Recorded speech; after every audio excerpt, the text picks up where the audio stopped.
Today we're looking at one of my all-time favorite firearms, one of the guns that sits in my collection that I always get happy to see, and that's the Remington TAC-14 Hardwood. Now, the TAC-14 Hardwood isn't my favorite gun because it's one of the best guns I own, one of the best shotguns, or just overall a high performer. It's not a bad gun by any means, but it's a vibes gun.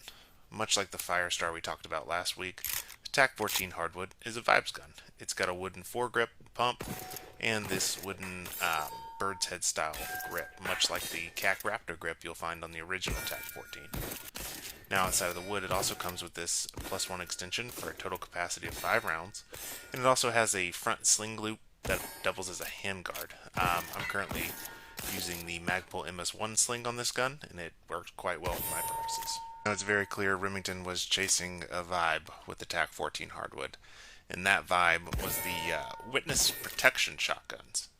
Um, Now, witness protection shotguns have a pretty interesting history that we'll dive into a little bit. They're typically characterized as ultra small, super short 12 gauge shotguns with a pistol grip only design, but that pistol grip isn't your normal 90-degree vertical design, but it's a bird's head grip, something very similar to what we see here. Now, these guns are commonly associated with the U.S. Marshal Service, but as a stickler for the truth and a stickler for the history of guns, it's worth mentioning the U.S. Marshal Service never used witness protection shotguns. Admittedly, I'm being pedantic. The Marshal Service did use something known as the Marshal Service Short Shotgun, and I'm going to say that slow because every time I say it fast I have to restart the recording. Bill Wilson created the witness protection shotguns as a commercial variant of the Marshal Service Short Shotgun. It's worth mentioning Bill Wilson was also contracted to produce the grips for the original Marshal Service Short Shotgun. So with that in mind, it's kind of easy to see how he got tied in and how the naming of these two different shotguns kind of, it fell to the wayside and they just became known as witness protection shotguns. Now, in reality, the Marshal Service Short Shotgun was designed, or at least thought up, by a marshal named Lynn Jordal, or Jordell. I hope I'm pronouncing it correctly. He was a marshal at Glencoe, and he was in charge of training future marshals. Well, he had an idea for a short service shotgun and took it to a man named Gene Thompson, who was an armorer at Glencoe for the U.S. Marshal Service. The two sat down, designed this shotgun out. It was, Lynn's idea, but Gene was the man turning the wrenches. Now, I got to sit down with Mr. Thompson a couple years ago, and I got to interview him for several hours for an article I was writing, and unfortunately, I actually lost that recording when my device self-emulated, but I did take a lot of notes. So Mr. Thompson's first few prototypes were made from Remington 870s, and the barrels were trimmed to about 14.5 inches. Those same barrels were modified to accept Mossberg pattern chokes. I'm not sure which chokes were used, but it was just an option they wanted to have. They submitted these guns, these modified 870s, and the Marshal Service approved them, so they had to produce 250 more. So that's where Bill Wilson was contracted to produce the original rear grips for the guns. These guns would be fit with the kind of the same sling slash handguard you see on this gun, and were typically wearing M1 carbine slings. Now, 14.5 was the original barrel length, but there was also some 12.5-inch barrel models produced. In our minds, we have this idea that police forces in America have limitless funding, and they're certainly not controlled by bean counters at the top, but they are. The Marshal Service would probably have been better served with MP5s, but it doesn't seem like they were going to get enough. So they already had 870 shotguns. 870s were common. They weren't submachine guns. And it was pretty easy to convert them into the, service short shotgun. Now, the point of this gun was to be kind of low profile. It could be carried inside a car on a stakeout. It could be hidden under a windbreaker or in a small bag. You could literally ride shotgun with one a lot easier than you could with any other long gun at the time. So I've talked about all this about the Marshal Service short shotgun pretty much because I find it fascinating, and I think Mr. Thompson really does deserve credit for his work. He did create a really neat shotgun, and it's become kind of part of pop culture to a small degree. We've seen it in the movie Eraser, which was about U.S. Marshals. There was something very similar in the video game Spec Ops: The Line, if anyone's ever played it, and I know I'm missing a bunch of examples. But I did just want to address the witness protection versus the Marshal Service short shotgun argument that only exists for nerds like me.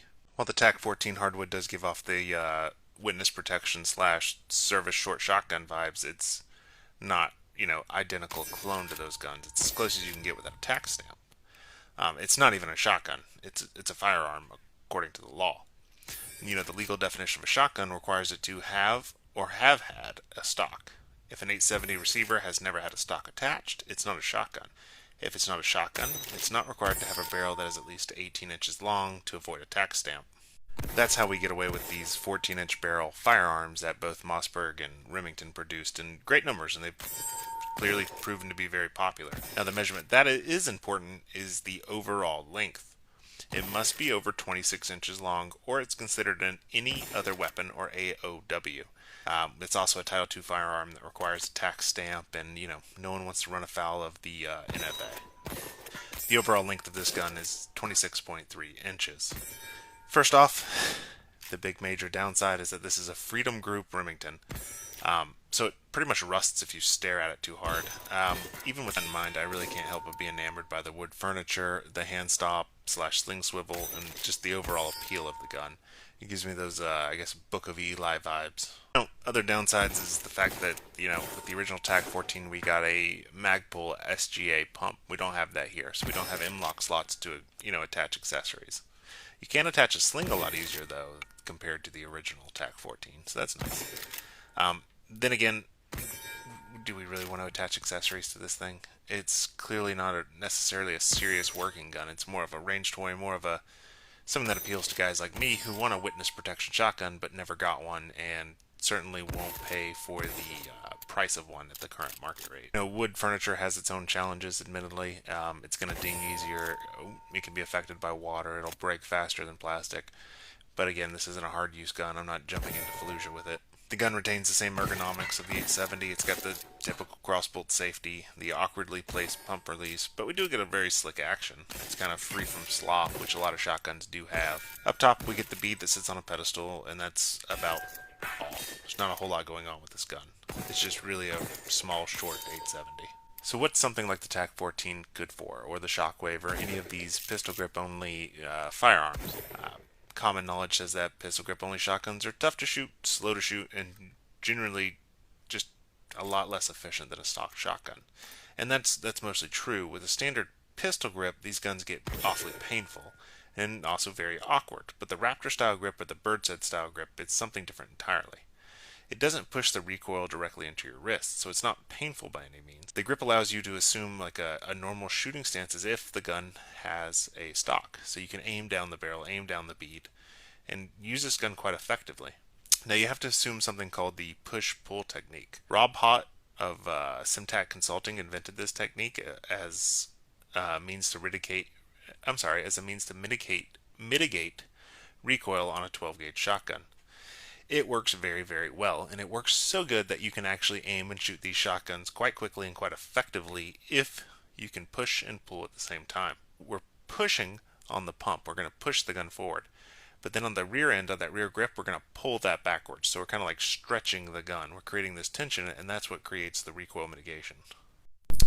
Even with a good push-pull and a good stance and even reduced recoil ammo, I'm not faster or more accurate with a TAC 14 than I am with a real proper stocked shotgun, but it's pretty close. One of the big downsides to this gun is that you're going to have to practice a lot.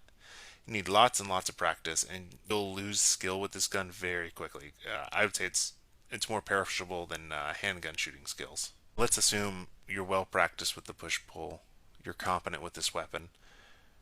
What's the purpose of it? It's short, so it seems like concealment would be great, but that also makes it any other weapon, according to the ATF, because you can't conceal these guns. With that in mind, we can't pull a Neo and hide one under our trench coat. What about as an at-home gun, inside the home? Again, it's still not as easy to shoot as a stocked shotgun. The main advantage of the gun is superior maneuverability. It handles more like a handgun than a long gun, so it works really well in super tight quarters.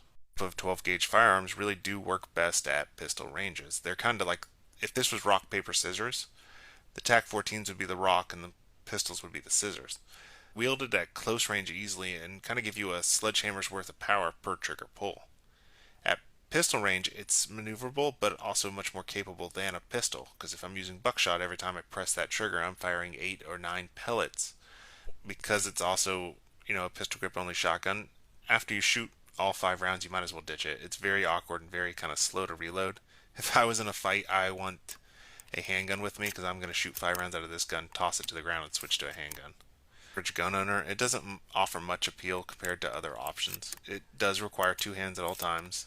It's awkward and slow to reload, and compared to a stock shotgun, it's going to be harder to shoot. Sure, it's maneuverable, but so is an AR with a 10.3-inch barrel. An AR is a lot easier to learn to use. Now, I do think there are some applications where this can be handy. If I was living in an RV or a camper, boom, I have a very short and easy gun to maneuver. Entirely fair, there's some dudes like Rhett Newmayer, who runs Demonstrated Concepts LLC. He's an absolute beast with these guns. I really want to take one of his classes and just see how effective or efficient I can be. With that training, I do feel that this isn't the best weapon for most people. I think more people would be better served with a high quality semi-auto shotgun than a unstocked pistol grip gun. You really have to dedicate a lot of time and energy to become competent with this weapon.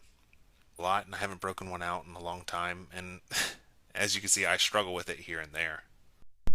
I'm 6'5" and I weigh close to 300 pounds, so I do have a little bit of advantage compared to most people with this gun. And I'm saying that as a shotgun guy. I love shotguns. I have piles and piles of shotguns. Takeout or doing witness protection or doing something similar, and it was the 1980s, then maybe the Marshall Service short shotgun would make a bit more sense. The out to at least 25 yards with buckshot pretty easily.